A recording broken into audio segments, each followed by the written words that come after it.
दोस्तों, बहुत बहुत स्वागत है आपका द पीपल वॉइस में। आज हमारे साथ विशेष चर्चा में शामिल हैं प्रोफेसर डॉक्टर आर के पारिक साहब, जिनसे आज हम जानेंगे कि देश में जो ट्वीट का बवाल मचा हुआ है, जिस तरीके से विदेशों से ट्वीट किए जा रहे हैं, और खासकर अगर मैं बात करूं ऐसे लोगों द्वारा ट्वीट किए जा रहे हैं जो हमारे किसान आंदोलन का अल्फाबेट भी नहीं जानते हैं, ये क्यों किए जा रहे हैं, इसके पीछे कहीं कोई बहुत बड़ा प्रायोजित षड्यंत्र तो नहीं है। इन सब विषयों पर आज चर्चा करने के लिए, जैसा कि मैंने आपको बताया, हमारे स्टूडियो में मौजूद है डॉक्टर आर के पारिक साहब। अगर मैं परिचय की बात करूं तो डॉक्टर पारिक साहब जो हैं वो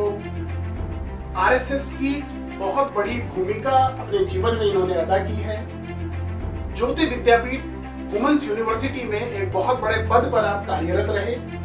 और साथ ही जो है वो सरकार के कई ऐसे मुद्दे या कई ऐसी बातें जो कि दमनकारी इनको लगी, उनको लेकर के इन्होंने जो है वो सरकारी नीतियों का विरोध किया, और उसके चलते कई बार जो है आप जेल गए, लेकिन आपने जो है अपने संघर्ष को नहीं छोड़ा। इसके चलते इनको जो है वो लोकतंत्र सेनानी का भी जो है एक दर्जा आपको प्राप्त है। तो डॉक्टर साहब, बहुत बहुत स्वागत है आज आपका हमारी इस चर्चा में, जिस पर आज हम बात करने वाले हैं किसान आंदोलन की। किसान आंदोलन को लेकर के जो व्यवस्थाएं गड़बड़ाई है देश में, जिस तरीके से किसान आंदोलन को जो है वो एक अलग रुख दे दिया गया है उन सब पर। और जैसा कि आप जो है वो कई बार आपातकालीन परिस्थितियों में भी जो है कई बार आप जेल में रहे, आपने जो है सही नीतियों के लिए जो है देश की या अच्छी बातों के लिए कई बार आपने संघर्ष किया, और इसी तरीके से आपका जीवन जो है वो देश हित में गुजरा है। तो डॉक्टर साहब, ज्यादा समय जो है वो ना मैं खर्च करते हुए जो है जो सीधे जो है वो मुद्दे पर आता हूँ, सीधे जो है वो सवालों पर आता हूँ। तो एक बार फिर से आपका बहुत बहुत स्वागत है। और आप हमारे दर्शकों को बताइए सर कि वर्तमान समय में देश के जो हालात बने हुए हैं, किसान आंदोलन जो है एक बड़ा मुद्दा बना हुआ है। पिछले 2 महीनों से ये मुद्दा जो है वो गरमाया हुआ है, राजनीति इस पर गरमाई हुई है, कई जो छोटी पार्टियां हैं इस पर अपना राजनीतिक उल्लू सीधा करने के लिए लगी हुई है। कहां देश जा रहा है? नमस्कार। वस्तुतः देखा जाए तो आज का ये जो किसान आंदोलन चल रहा है, वास्तव में किसानों का आंदोलन ना होकर के पराजित राजनीतिज्ञों का एक जमावड़ा सा बनता जा रहा है। पहले ये किसान आंदोलन के रूप में प्रारंभ हुआ, लेकिन अब इस पर वामपंथी और कांग्रेसी जमात के लोगों ने अवैध कब्जा, जिसको कहते हैं, कर लिया है, और वे अपनी राजनीतिक रोटियां सेकना चाहते हैं किसानों की कंधे पर बंदूक रख करके, और लोकतांत्रिक तरीकों को न अपना करके वे इसको देखा जाए तो अराजकता की ओर ले जाना चाहते हैं। संसद के अंदर वे संवाद नहीं करना चाहते। संसद जो लोकतंत्र का मंदिर है, उस लोकतंत्र के मंदिर के अंदर लोकतंत्र की धज्जियां उड़ाई जा रही है। बहिर्गमन, हंगामा, अराजकता फैला करके ये जनता को ये संदेश देना चाहते हैं कि भारत में जो सरकार है वो किसान हितैषी नहीं है। जबकि आज तक पिछले 70 सालों में इस सरकार ने जो किया है किसानों के हित में, ऐसा कोई सरकार नहीं कर पाई है। डॉक्टर साहब, हाल ही में जो है वो ट्वीट्स को लेकर के बड़ा बवाल मचा हुआ है। कई ट्वीट्स जो है वो बाहर से किए गए हैं, और अगर मैं बात करूं, स्वीडिश एक बहुत बड़ी एक हस्ती है, स्वीडिश हस्ती है ग्रेटा थनबर्ग, अपने आप को वो पर्यावरणविद कहती है, और उन्होंने जो है किसानों का सपोर्ट किया है। साथ ही जो है वो मियां खलीफा, जो कि एक पोल स्टार है, अगर हम बात करें, शायद मुझे लगता है कि डॉक्टर साहब ये जो दोनों पद हैं, ये दोनों पद किसानों के कहीं आसपास भी नहीं आते, या जहां तक मैं समझ पा रहा हूं, या जहां तक एक आम जन की समझ है, इस तरीके की जो कार्यशैली है उसमें किसानों का कोई जानकारी उनको शायद नहीं होनी चाहिए, लेकिन फिर भी वो ट्वीट कर रही है और भारतीय किसानों का जो है वो समर्थन कर रही है। तो इस पर क्या आप संदेश देना चाहेंगे, क्यों ये सब कुछ किया जा रहा है? देखा जाए तो चाहे रिहाना पॉप सिंगर हो, चाहे मियां खलीफा हो जो कि पोर्न नायिका है और फेमस है इस दुनिया में अपनी पोर्न फिल्मों के लिए, और ग्रेटा थनबर्ग, ये सब लोग जो कुछ कर रहे हैं ये प्रायोजित, और संसार की एक जो शक्तियां हैं वो चाहती है कि भारत आत्मनिर्भरता की ओर, और संसार में जो उसका विश्व गुरु का जो पद था, यानी शक्तिशाली और समर्थ भारत न बन सके, इसके लिए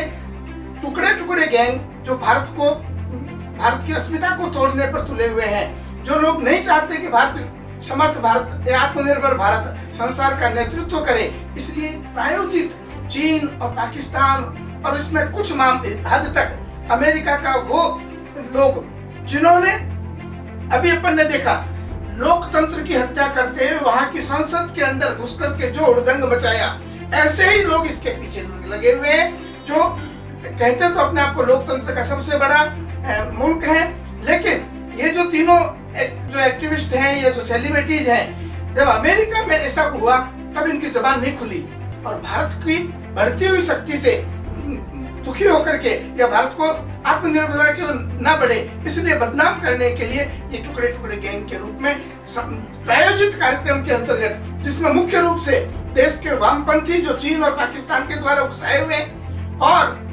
कांग्रेसी जमात जो कि जनता द्वारा पराजित कर दी गई है, अपनी सत्ता की लालसा के कारण अपने वोटों की राजनीति करने के लिए किसान आंदोलन का प्रत्यक्ष सहयोग कर रहे हैं। जबकि किसान आंदोलन में शुरू में ये कहा गया था यह राजनीतिक नहीं होगा, किसी राजनेता को इसके अंदर आने नहीं दिया जाएगा, लेकिन आज हम क्या देख रहे हैं, सारी विपक्षी पार्टियां जिनके कुल मिलाकर के लगभग 100 सांसद है 543 में, वे लोग जनमत की भारी बहुमत से चुनी हुई सरकार को काम नहीं करने देना चाहते। अच्छा डॉक्टर साहब, एक ये भी हालिया जो मामला सामने आया कि ग्रेटा थनबर्ग ने ट्वीट किया और जब उसका विरोध होने लगा या जब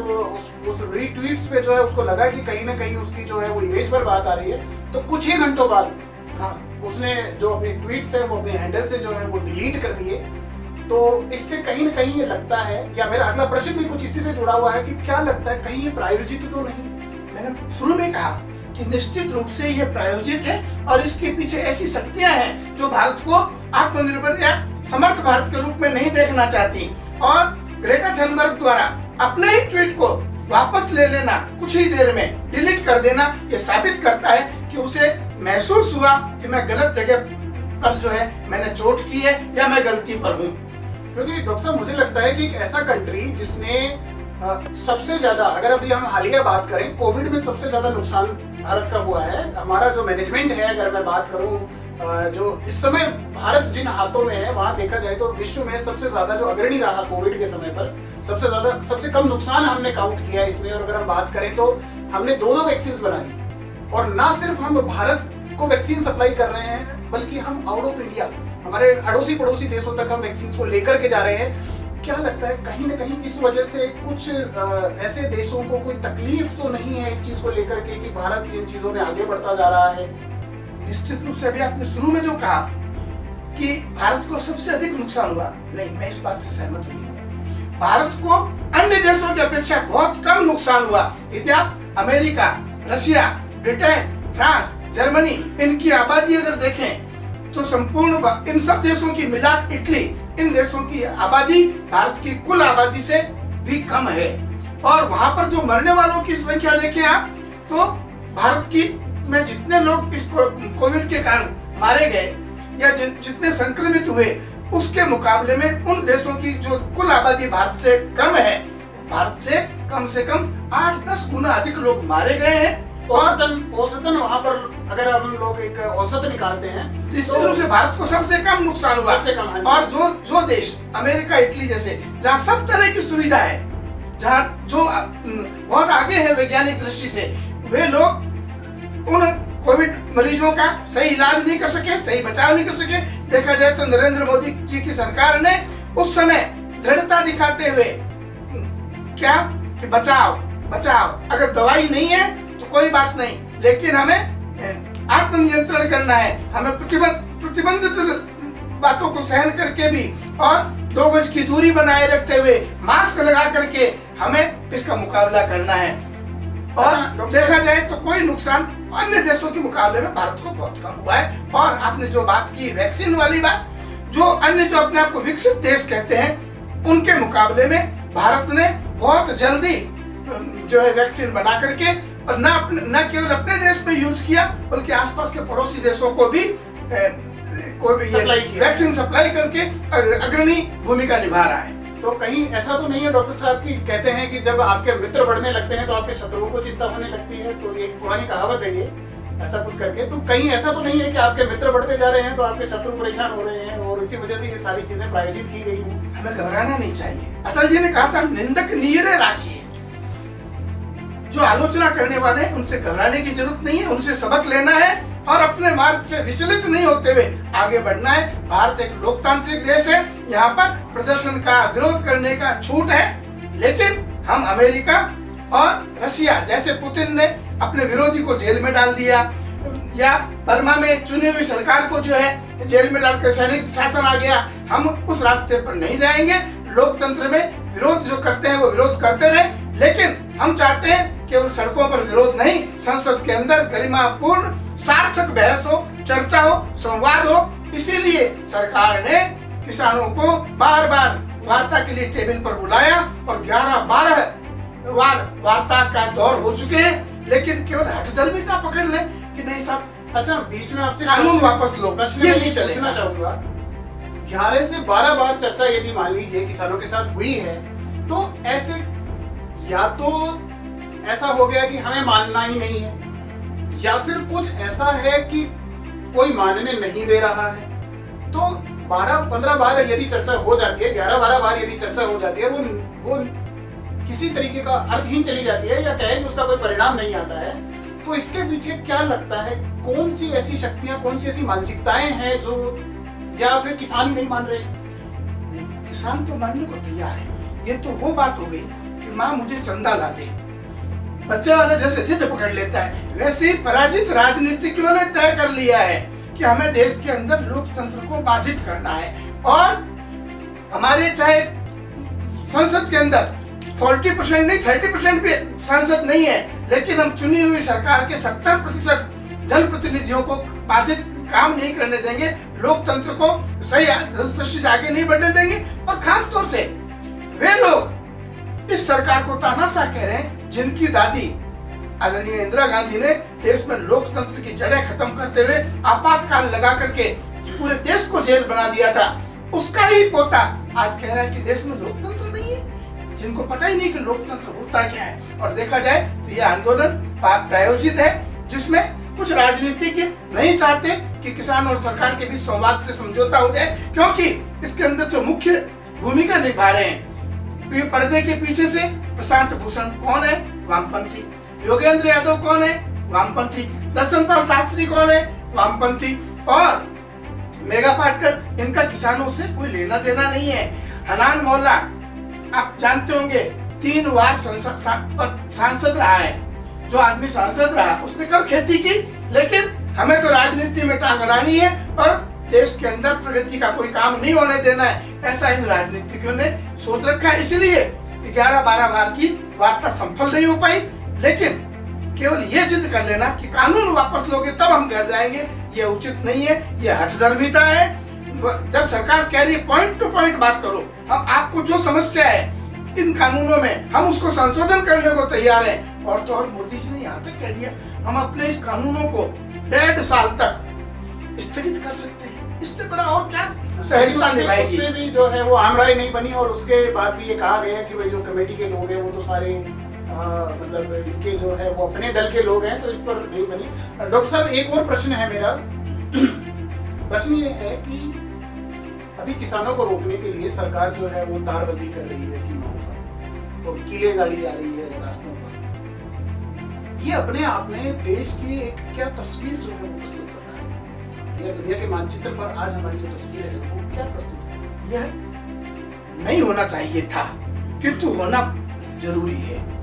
मेरी बात समझ रहे हैं आप? ये नहीं होना चाहिए था, लेकिन होना जरूरी है। क्यों जरूरी है? कि जिन किसान के तथाकथित नेताओं ने ये कहा था कि हम 26 जनवरी को शांति से जो है ट्रैक्टर मार्च निकालेंगे, और जिनको ये तय किया गया था कि आपको इस रूट से ही जाना है, उन्होंने सरकार के साथ लिखित वादे को, पुलिस के साथ, पुलिस प्रशासन के साथ लिखित एग्रीमेंट को उन्होंने तोड़ा। जो रास्ता उनको नहीं दिया गया था उस रास्ते से वो ले गए। नहीं, कहीं भी वहां पर पुलिस का मुख्यालय उस रास्ते में नहीं आता था, पुलिस मुख्यालय पर जाके उन्होंने तोड़फोड़ की। और तो और लाल किले के अंदर अवैध रूप से घुस करके उन्होंने तिरंगे झंडे का अपमान करते हुए तिरंगे झंडे के साथ एक धार्मिक झंडा लगा देना। आज सिखों ने धार्मिक झंडा लगाया, कल मुस्लिम लगाएंगे, कल को और कोई लगाएगा। ये कैसे सहन किया जा सकता है? ये खुल्लम खुल्ला देशद्रोह है, और तिरंगे का, राष्ट्र ध्वज का अपमान किसी तरह से नहीं सहेगा हिंदुस्तान। इस पर तो जो है वो किसान नेता ये भी कह रहे हैं डॉक्टर साहब की जो है वो हमें जानबूझ के रूट खोल करके डाइवर्ट किया गया, हमें अंदर जाने के उसके बाद हमारे रूट्स बंद कर दिए गए, या वो ये कह रहे हैं कि भाई तो जब कोई चीज प्रायोजित होती है उसमें एक झूठ को सच साबित करने के लिए 100 झूठ बोलने पड़ते हैं। जैसे पहले इन्होंने कहा कि नहीं लाल तिरंगा झंडा की जगह ये झंडा लहराने वाले लाल किले में जाने वाले किसान नहीं थे, ये तो भाजपा या आरएसएस के गुंडे थे। अगर ये भाजपा या आरएसएस के द्वारा लोग भेजे गए थे तो अमरिंदर सिंह को क्या जरूरत है 70 लोगों की वकीलों की टीम उन अपराधियों के लिए जो जेल में बंद किए गए हैं पुलिस द्वारा उनकी पैरवी करने के लिए। साफ है कि अमरिंदर सिंह हो चाहे अपने गहलोत साहब हो और चाहे प्रशांत भूषण हो या टिकैत हो, ये सब लोग और मिले हुए हैं और ये चाहते हैं कि देश में कभी सीएए के नाम से कभी शाहीन बाग के नाम से और इस तरह की स्थिति पैदा की जाए, क्योंकि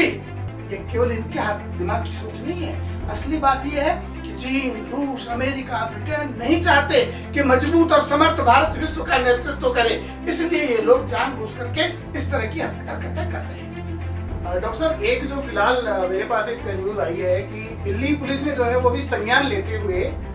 153 ए और 120 बी के तहत जो है वो थनबर के खिलाफ जो है वो उन्होंने मुकदमा दायर किया है और आज ही ये हुआ है। तो कहीं ना कहीं ये हम कह सकते हैं या कहीं ना कहीं हमें लगता है आज ये सब देख करके कि जो भारत की अस्मिता पर या भारत की संप्रभुता पर यदि कोई किसी तरीके का सवाल उठाएगा या कुछ ऐसा किया जाएगा तो उसे छोड़ा नहीं जाएगा। निश्चित रूप से ये हमारा अंदरूनी मामला है। किसी भी देश को या किसी भी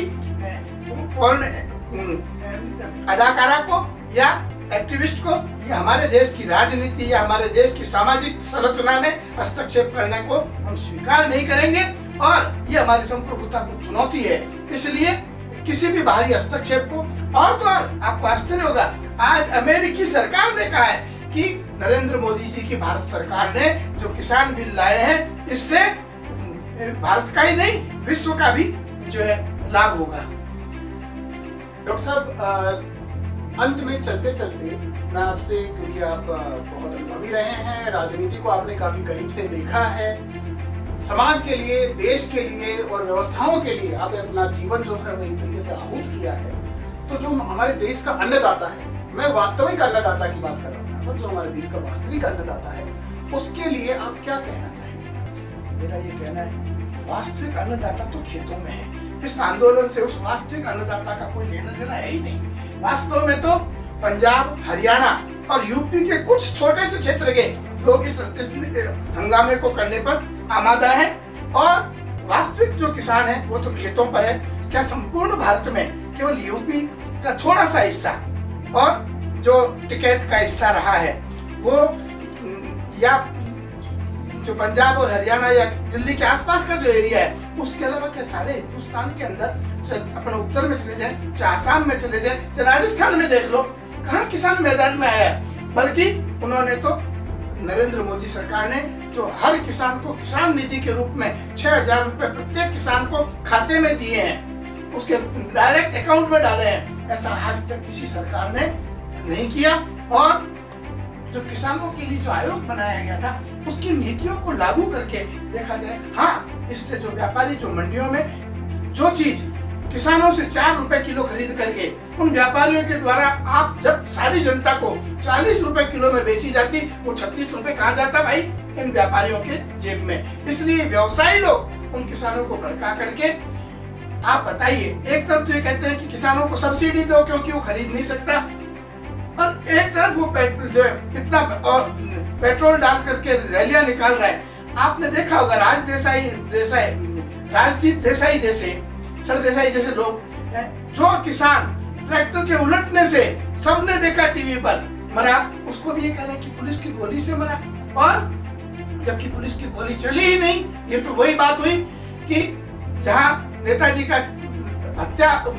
डेथ होने का जो बताया जाता है वहां की सरकार कह रही है यहाँ उस दिन कोई विमान क्रैश हुआ ही नहीं। जब पुलिस की गोली नहीं चली तो फिर पुलिस की गोली से वो कैसे मारा गया? लेकिन आज प्रियंका वाड्रा उस किसान के घर पहुंच गई जो कि ट्रैक्टर उलटने से मरा और अपनी राजनीति की गोलियां सेक रही है। तो कहीं ना कहीं ऐसा तो नहीं हुआ कि कुछ अवसरवादी लोगों के द्वारा इस आंदोलन का अपहरण कर लिया गया? बिल्कुल, ये अवसरवादी और पराजित राजनेताओं द्वारा